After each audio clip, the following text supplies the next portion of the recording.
BBC Afrique. Mamadou Diambari. Il est 7h GMT, BBC Matin, bonjour et bienvenue si vous nous rejoignez. À la une de l'actualité en Guinée, la junte annonce une série de concertations à partir de ce mardi. Classe politique, diplomates et acteurs de la société civile passeront à tour devant les militaires pour définir la feuille de route et les organes de la transition. Enquête ouverte au Gabon après des soupçons de distribution d'antirétroviraux périmés aux personnes atteintes du VIH-Sida. Ça nous renvoie encore aux maladies opportunistes. Moi, j'ai commencé à boire, mais après, j'ai vu que j'avais des troubles. J'ai dit, ah non, j'ai abandonné parce que j'avais déjà des troubles de sommeil. Au Niger, la maison de la presse demande l'annulation des charges contre deux journalistes. Moussa Aksar, directeur de publication du journal L'Événement, et la blogueuse Samira Sabou, poursuivis pour diffamation et troubles à l'ordre public après avoir relayé une enquête sur le trafic de drogue dans le pays. BBC Afrique, au cœur de l'actualité africaine. Bienvenue en Guinée. La junte militaire au pouvoir a pris plusieurs décisions le week-end.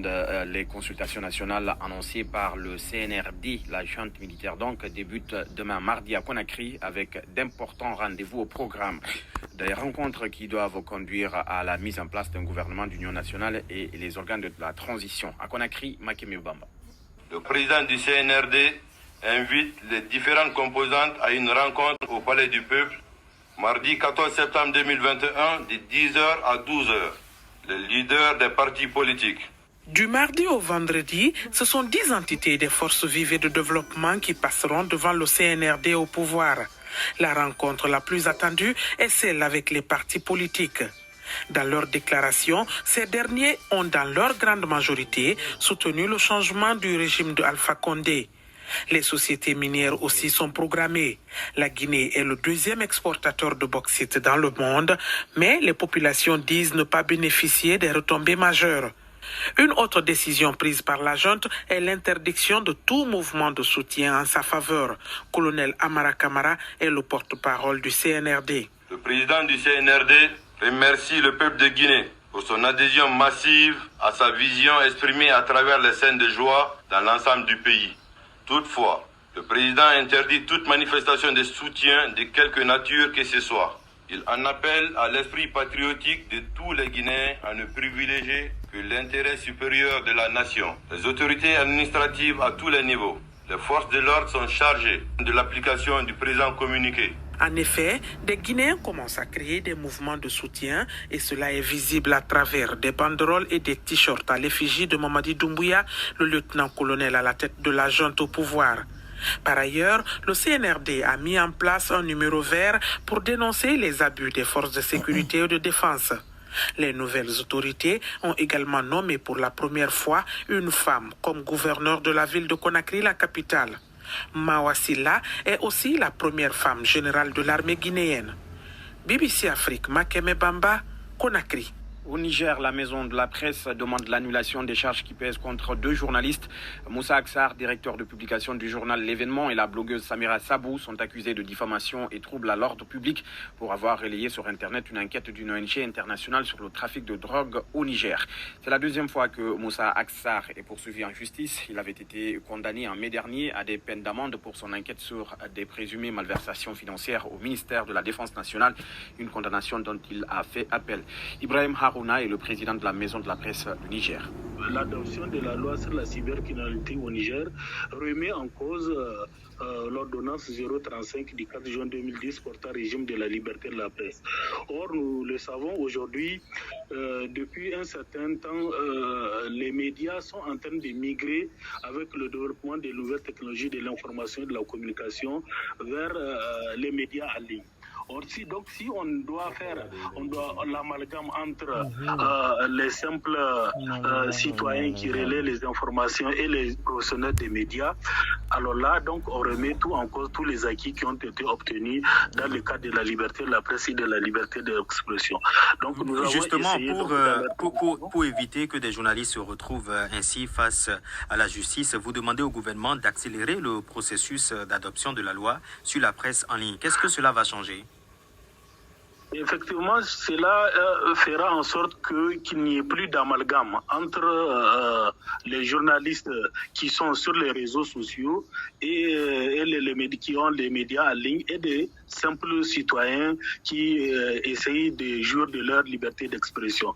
Car les journalistes, ce sont des professionnels. C'est un avantage pour un État d'avoir des journalistes sur les réseaux sociaux et avoir des médias en ligne, car ces journalistes serviront de relais et des sources d'information aux citoyens.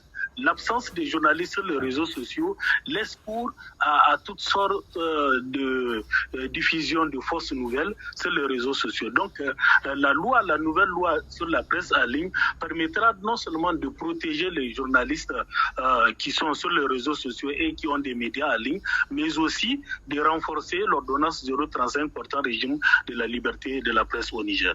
Ibrahim Harouna, le président de la maison de la presse au Niger. Au Gabon, le ministère de la Santé annonce l'ouverture d'une enquête après des accusations faisant état de la distribution d'antirétroviraux présumés périmés aux personnes atteintes du sida. Des accusations portées par la présidente du réseau gabonais des associations des personnes porteuses du VIH, Siegfried Maoledienpo. C'est dans un direct sur le réseau social Facebook que Mariam Fatou Moussunda Nzamba est montée au créneau. La présidente du réseau gabonais des associations des personnes porteuses du VIH affirme que les antirétroviraux qui sont distribués aux malades sont périmés depuis juillet 2021. On distribue déjà les antirétroviraux en date de péremption. Vous voyez, ils liquident maintenant et ça nous donne des gratis-gratas, de l'insomnie, des boutons. Non, ça nous renvoie encore aux maladies opportunistes. Moi, j'ai commencé à boire, mais après, j'ai vu que j'avais des troubles. J'ai dit, ah non, j'ai abandonné parce que j'avais déjà des troubles de sommeil. La vidéo est devenue virale sur les réseaux sociaux.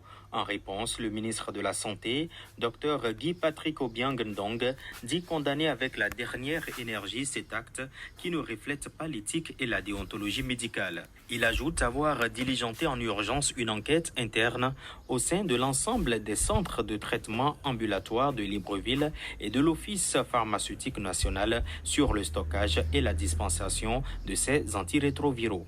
L'Afrique du Sud, pays du continent le plus touché par le Covid-19, envisage un assouplissement des restrictions mises en place pour enrayer la propagation du virus.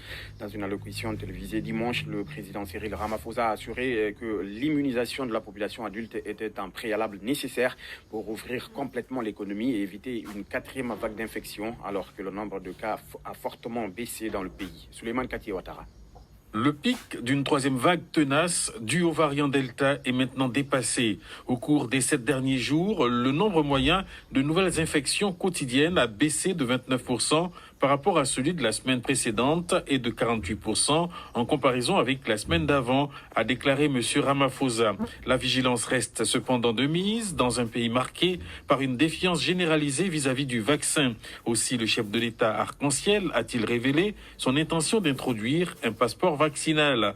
Dans 2 semaines, nous fournirons de plus amples informations sur un système de passeports vaccinaux qui pourront être utilisés comme preuve de vaccination à diverses fins et lors de divers événements, a-t-il déclaré, sans fournir plus de détails. À ce jour, un peu plus de 7 millions de personnes ont été entièrement vaccinées en Afrique du Sud, plus d'un quart des adultes ayant reçu au moins une dose de vaccin. Le pays a pour objectif de vacciner 40 millions de Sud-Africains, soit environ 2/3 de la population d'ici mars prochain.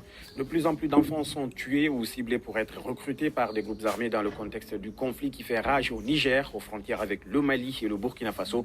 C'est ce que révèle le nouveau rapport d'Amnesty International. Au cours du premier trimestre de cette année, au moins 306 civils, dont 46 enfants âgés de 5 à 17 ans, ont été tués à Tillabéri et dans la région voisine de Tawa, lors de seulement 4 attaques meurtrières. Écoutons les explications d'Ousmane Diallo, chercheur sur le Sahel et le Sénégal à Amnesty International. Le recrutement se fait souvent à travers la sexualisation des enfants. Donc il y a beaucoup d'enfants dont les grands frères, les oncles sont déjà des combattants des groupes armés et qui deviennent enrôlés ou bien impliqués dans l'activité de ces groupes. Aussi, il y a des raisons économiques. On a entendu des cas où les enfants avaient reçu des dons, des petites sommes, de la part de combattants des groupes armés.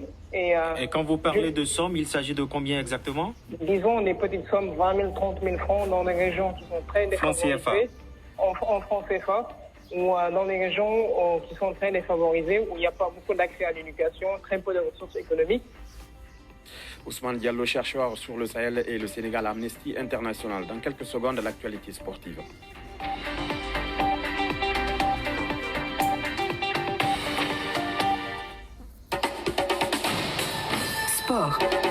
sport, c'est avec Mohamed Fofanadara. Les préliminaires allées de la Coupe de la Confédération sur le continent, le plus large score 3-0 pour Djambas du Sénégal qui était face aux Guinéens de Wakria. Le match s'est joué au stade Lat Dior de Thiès. 3-0 aussi pour l'Ascokara du Togo qui recevait Concorde de Mauritanie. Faraba, Buffle du Bénin, 3-1 pour les Marocains. Notons enfin le nul, le blanc, 0-0 pour le match Asfa Yenega du Burkina Faso, San Pedro de Côte d'Ivoire, Manga Sport Orapa United FC et CFFA Kabwe Warriors de Zambie.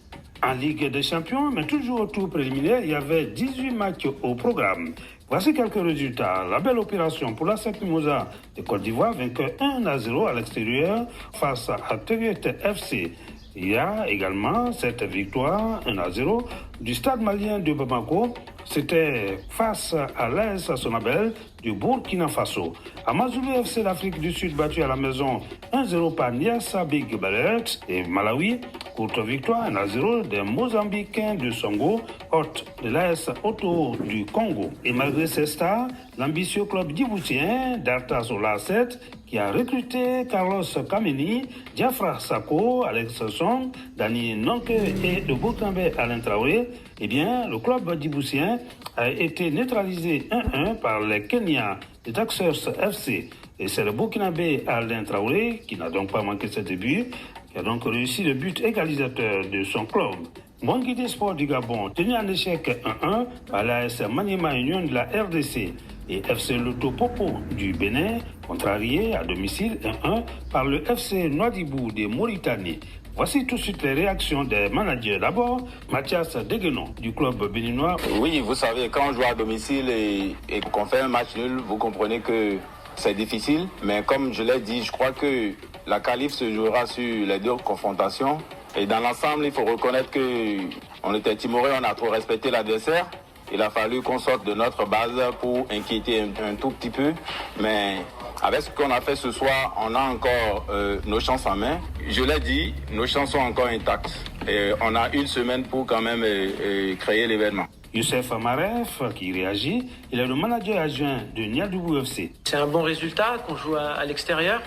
Donc maintenant on a l'avantage de jouer le match retour chez nous. Donc ce sera un match qu'on va aborder d'une autre manière à la maison. C'est un adversaire qu'il faut respecter. Après voilà, comme je vous ai expliqué, nous on a abordé le match. On l'a étudié, ça fait depuis très longtemps qu'on travaille dessus. C'est vrai qu'on a eu des occasions. Bon, malheureusement, on n'a pas fini. Mais voilà, c'est un match qui est un bon résultat pour nous. Et on abordera le match, comme je vous ai dit, d'une autre manière.